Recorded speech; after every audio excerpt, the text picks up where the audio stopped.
Chapter 7, Section 1. We're going to be using all of our integration techniques to apply them to finding areas and volumes. So we're going to start in Chapter 7 with finding the area between two curves.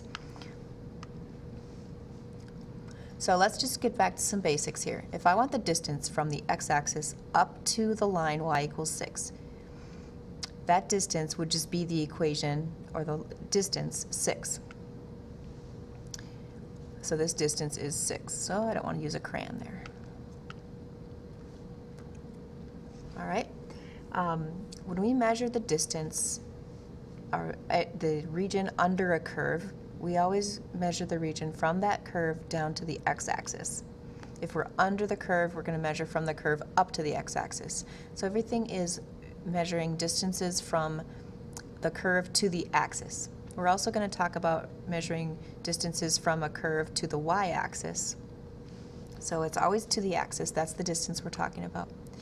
So this one would be -4 because we're below the x-axis, this line here, and that distance is -4. So whenever you're measuring distances below the x-axis, it's a negative distance. So this is 0, this is y equals 0, this is y equals -4, so that distance is 0 minus 4, which is -4. If we're trying to find the distance from the x-axis up to a line that's not just a constant, we would have all these different distances, and so to summarize all these different distances, we just use the value here. So let's say I have this representative rectangle, and I want to find the area of that rectangle. The height of the rectangle is represented by the x. So it's the equation. The height, or the equation of a line, always gives you the distance from that line down to the x-axis. The width of this rectangle, we're just going to call that delta x, or dx. That's what we're going to get to, all right? And the height is this distance x. So if we're talking about the area, let's say we've got this function here, whatever the equation is, and we want the area under the curve. The area of this one rectangle would be the height of the rectangle. So the area of that one rectangle would be the height of the rectangle, and the distance from the x-axis up to a curve, up to any place on the curve. There's a lot of different representative rectangles here. The height would be the function value, and then times the width of the rectangle, which is dx, or delta x, the width of the rectangle, a small change in the rectangle. What we're going to do is find the areas of all of these rectangles and add them up. And we've talked before about how this integral is really a summation. It's really adding up all of the areas. So remember when we first started talking about summation, we wanted to use numbers from like 1 to infinity. We wanted an infinite number of rectangles. So we would have our height times the width, and we want an infinite number, so we'd find the limit. Or we wouldn't do the summation. We'd do n equals 1 to whatever. I think we used I here. I'm trying to remember what we used. Confusing it with what I'm teaching in Algebra 2 right now. So I equals 1 to n, and then we found the limit as n approached infinity. So all of that would take a long time to find, and we've summarized it into this summation using an integral. So if you remember that, we're going to use that same idea, that the integral of f of x, which is the height, times d of x, which is the width, is going to give us height times width, which is the area of a rectangle, and we're going to sum up all the rectangles from A to B. So that's the area between two curves. When you want to find the area between two curves, you always do the top minus the bottom, and in this case we've always been talking about the bottom being y equals 0. So the top curve, f of x, minus 0 is just going to equal f of x. So that's why the height is just f of x. But what about if we have something like this, where the distance from here to here would be 4, but the distance from here all the way up to the curve would be f of x, and I only want the distance here. So this part here, not the whole thing, and not the 4. So if the whole thing is f of x, and the 4 is the part I don't want, then what's this part here? Well, it's f of x minus 4. So then that becomes the height of my rectangle, and multiplied by dx is the width. So then if I add up all the areas of all the rectangles from A to B of f of x minus 4 with respect to x, that gives me the area between these two curves, between this f of x curve and the y equals 4 curve. You can do the same thing here. If I have a curve like g of x going this way and y equals 7 here, and I want the area between these two curves, the top curve is represented by the number 7. That's the distance from here all the way up to that line. That's 7. And the distance from here to here is g of x, because the distance between a curve and its x-axis is the function value. So this is g of x, this part's g of x, and this whole thing's 7, so the part I want is 7 minus g of x. So whatever that equation is, we'd put 7 minus that equation. And then we'd go from A to B, whatever these values are. So A and B are always the x values along your x-axis, because we're doing it with respect to x. And our function has an x in it. Eventually we'll do some with respect to y, and we'll have y values here, and this will be a dy. But let's focus on x for a second. So let's say I want to find the area between here. That has two parts to it, because the top curve here, if you focus on a representative rectangle, the top of the curve touches the line y equals 6, and the bottom of the rectangle, the top of the rectangle touches the curve y equals 6, and the bottom of the rectangle touches the line y equals 4. So the height of the rectangles in this region will be 2, 6 minus 4, from here all the way to here. So that x value there is 4. So we do the integral from 0 to 4 of the top minus the bottom with respect to x. But notice this region over here, if I draw a representative rectangle, the top of the rectangle is touching the line y equals 6, but the bottom is now touching a new line, y equals x. So the height of each rectangle here would be 6 minus x, because the distance from 6 down to the x-axis, that's 6 units, and then the distance between the axis and the line is x, so the difference between them is 6 minus x. So a representative rectangle here would have a height of 6 minus x. And we're going from 4 to 6, so we'd have the integral from 4 to 6 with respect to x. And if we want that whole green region, we'd have to add those two pieces together. Your representative rectangle should always be vertical if you're integrating with respect to x, or horizontal if you're integrating with respect to y. So it's always perpendicular to the axis that you're integrating with respect to. So perpendicular to the x-axis or perpendicular to the y-axis if you're integrating with respect to y. And what that means is these would be x values, and these would be x functions, like y equals something with an x in it, and this is a dx. If you're integrating with respect to y, then these would be y values, these would be x equals functions, so they'd have y's in them, and this would be a dy. Okay, what if we're trying to do a different region, like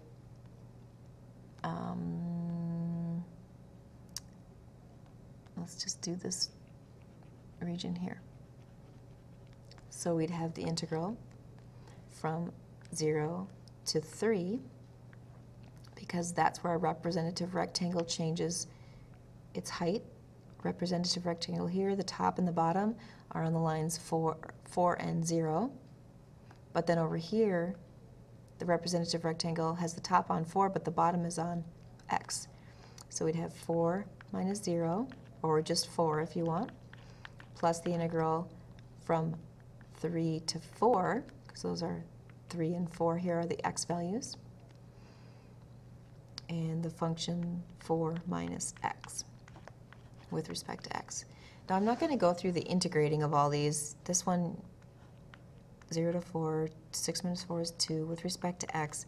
The integral of 2 is 2x from 0 to 4, and then you plug in 4 and you get 8, plug in 0, you get 0, so 8 minus 0, plus, and then you do the integral of this. 6x minus x squared over 2 from 4 to 6. So that's 36 minus 18, which is 18, minus 24 minus 8. 24 minus 8 is 8. No, 24 minus 8 is 16, sorry.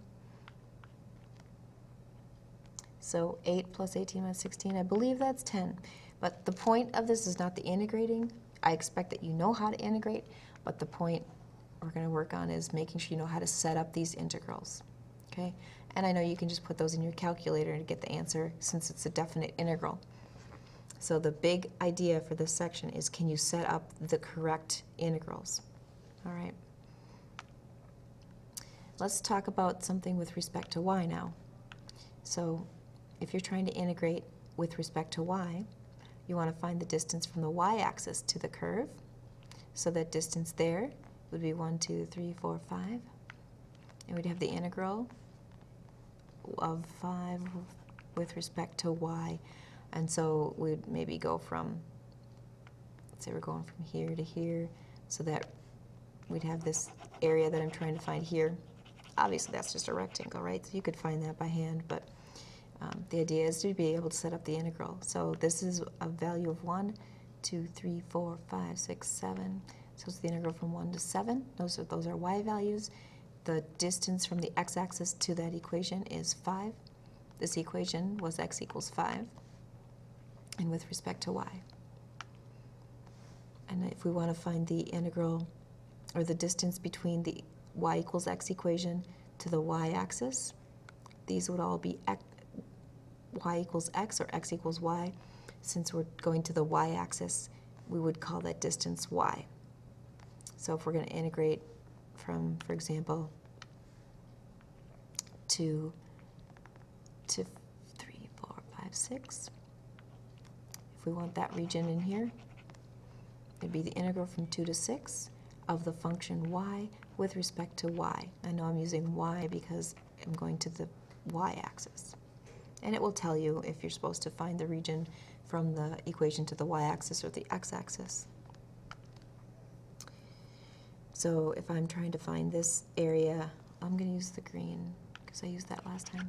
So that if I'm trying to use that same, find that same region here, remember when we did it with respect to the x-axis, we had to break it up here. And we had to do two integrals, one for this part and one for this part. Well, if I'm doing this with respect to y, I only need one rectangle. So my one integral, because my representative rectangle, we're always going to do right minus left when we find the area with respect to y.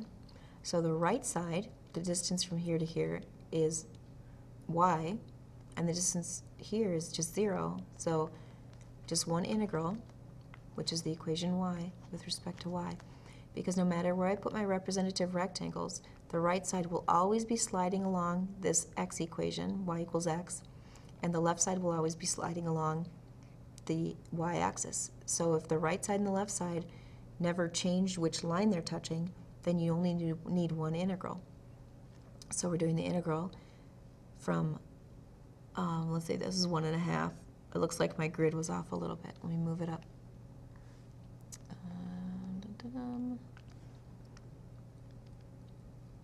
There, that's where I meant the grid to be.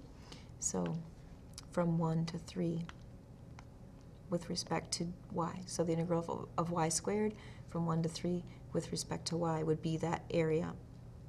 And that should be the same answer as we got when we did this one. Let's check it out. I probably made a mistake in integrating. We'll see. All right, so that would be y squared over 2 from 1 to 3. 3 squared is 9, 9 over 2 minus 1 over 2. Yeah. 8 halves, that's 4. I don't know what I did. Let me pause this and figure out what I did wrong, okay? Oh, I see what I did. The grids are not lined up at y equals 4 and y equals 6. Silly lammers. So this first problem we had where we're going from 4 to 6 should have been lined up there. I bet you were wondering why I was saying that line was y equals 6 and why that line was y equals 4. Anyway, so that should look like that. And then this example that we're doing here should also line up at y equals 6 and y equals 4, which is like that. I obviously should have read my own problem here. All right, so 6 and 4 are my limits of integration. 6 squared is 36. 36 divided by 2 is 18. Minus 4 squared is 16. 16 divided by 2 is 8. 18 minus 8 is 10, which is the same answer I got here. 10. So this way we had to do two separate integrals, and this way we could just do one. So there are advantages to using the with respect to y, and sometimes it will give you the option to integrate it any way you want. And if it's easy to solve for x in the equation, and you could solve the area, find the area using one integral, one set of rectangles instead of two, I would go ahead and do that. All right, let's talk about finding the area of the region bounded by two different curves. So if you've got x squared plus 2x plus 1 and 2x plus 5, you may or may not know what those intersection points are. And if we're going to integrate this with the representative rectangle that is vertical, let's just check if we slide many sizes of rectangles all along here, will the top of the rectangle be on the same curve the whole region? Yes. And will the bottom of the rectangle be on the same curve for the whole region? Yes. So the top function is the 2x plus 5 in this case, and the bottom function is the x squared plus 2x plus 1. So when we want to integrate, we're going to do the integral of the top minus the bottom, and we're integrating with respect to x because our rectangles are perpendicular to the x-axis. And we need to know our x values of the intersection points so we can integrate. We're going to integrate the top, which is 2x plus 5, minus the bottom function, which is x squared plus 2x plus 1. Remember to distribute that negative, and all of that is with respect to x. So I need these x values of these intersection points. And if this were a non-calculated portion, we wouldn't even have a graph. So let's say we don't have this graph.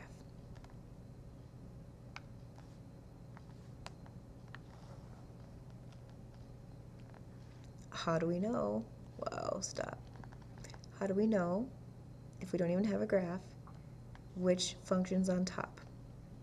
Well, the first thing you would want to do is find the intersection points. So you want to set your two functions equal to each other. They will almost always have some of these problems on the non-calculated portion of the test. So set the two functions equal to each other. Get everything on one side so that you can solve for x. In this case, our x's cancel out, so let's get the x squared on one side and the number part on the other side. Take the square root, and remember when you take the square root, you'll have two numbers, positive and negative 2. Since we are integrating with respect to x, we don't need the y values. We can just use the negative 2 and 2. Now how do I know which one is on top and which one is on the bottom in between negative 2 and 2? Because that's all I care about is between those 2 points. So pick a number between negative 2 and 2. How about 0? That's a nice one. F of 0 is 1, just by plugging 0 in here. And g of 0 is 5. Which one's on top? Obviously this one's higher, right? So f will be on the top of the, g will be on top of the f function. So g goes first and then subtract the bottom function.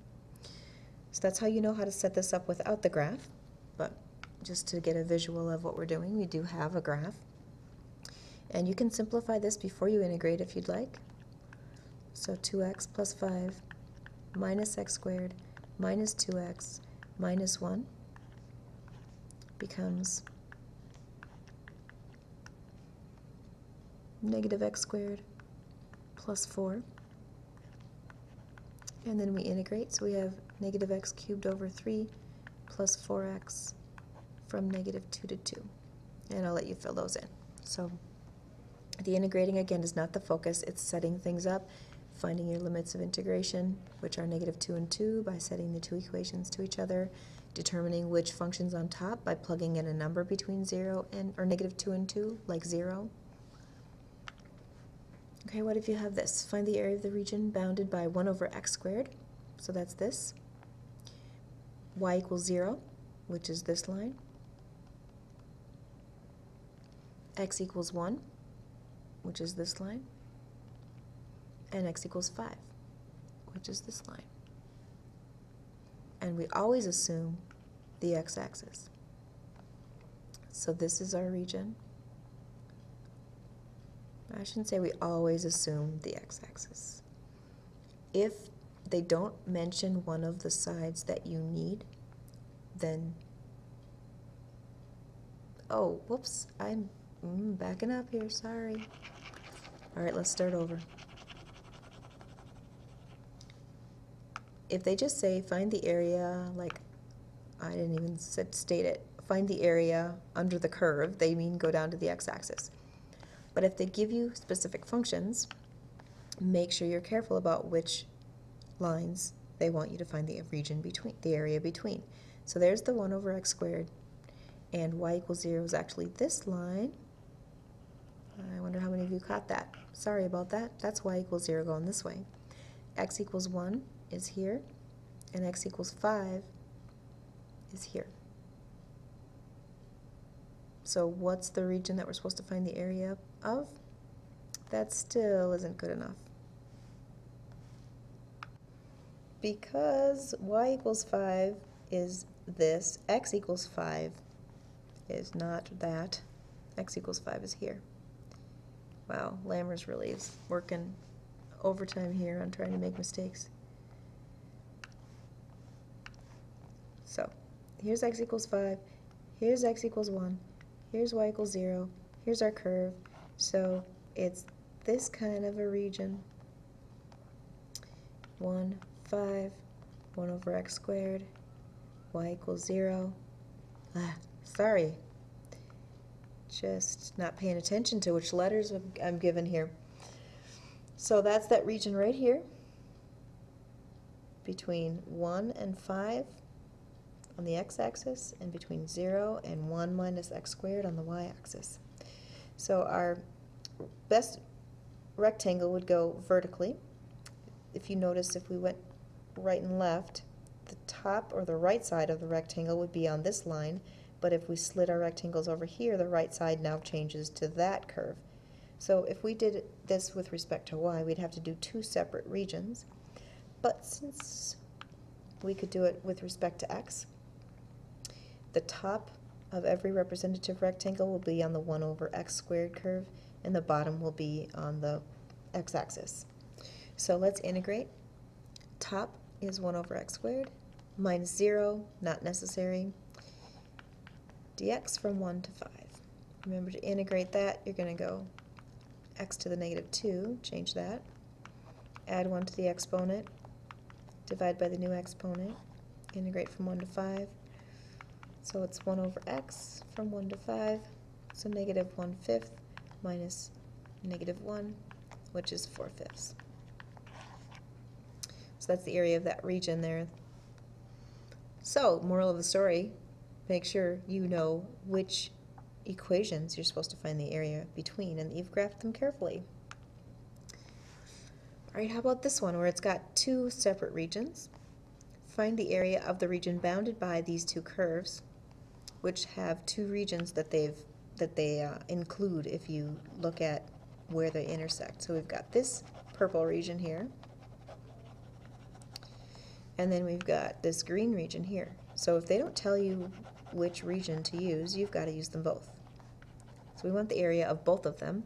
We have to do this in two pieces because on this side, our representative rectangle, the top of the representative rectangle is on the 3x cubed line. This is f of x here. And here, the representative rectangle, the top of that rectangle is on the negative x squared line. So if the top and the bottom aren't on the same curve, I mean, if the top of this region, this is rectangle, and the top of this region's rectangle are not on the same curve, you have to do two separate integrals. So we're going to have the purple integral. Let me write this in purple. It's going to be the top, which is the 3x cubed minus x squared minus 10x, minus the bottom, which is negative x squared plus 2x with respect to x. And we need these limits of integration. So if we set these two equal to each other, 3x cubed minus x squared minus 10x equals negative x squared plus 2x, adding x squared to both sides. We get 3x cubed minus 10x equals 2x. Add 10x. Nah, let's subtract.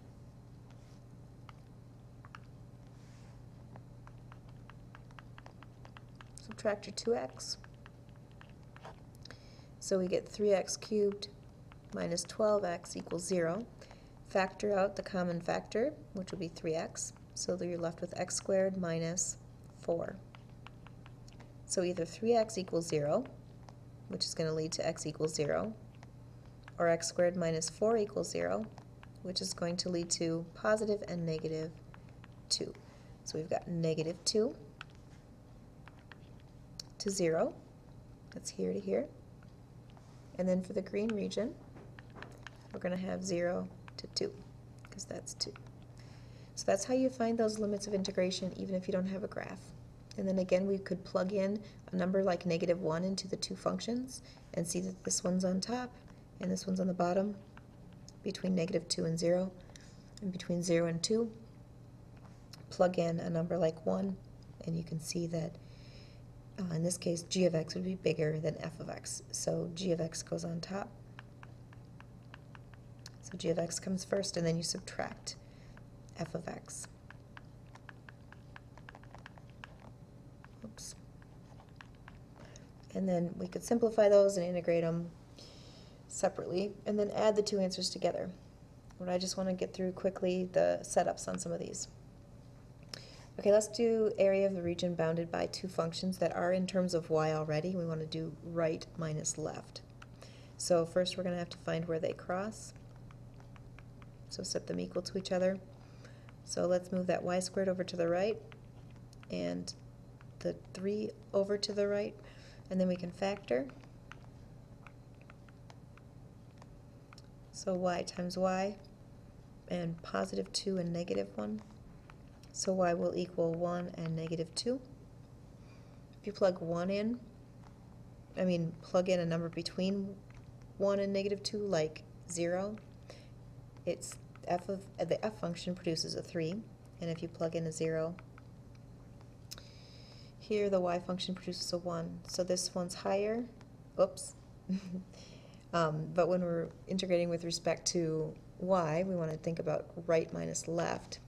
So the one farther to the right is the higher number, so this is going to be the one on the right, and this will be the one on the left. So we're going to do f minus g. So just looking at the picture, what we're doing here is the right side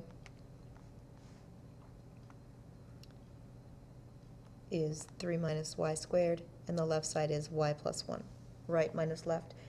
If we did this with respect to x, we'd have two different regions. We'd have to break it up here. So we'd have this region here and this region here.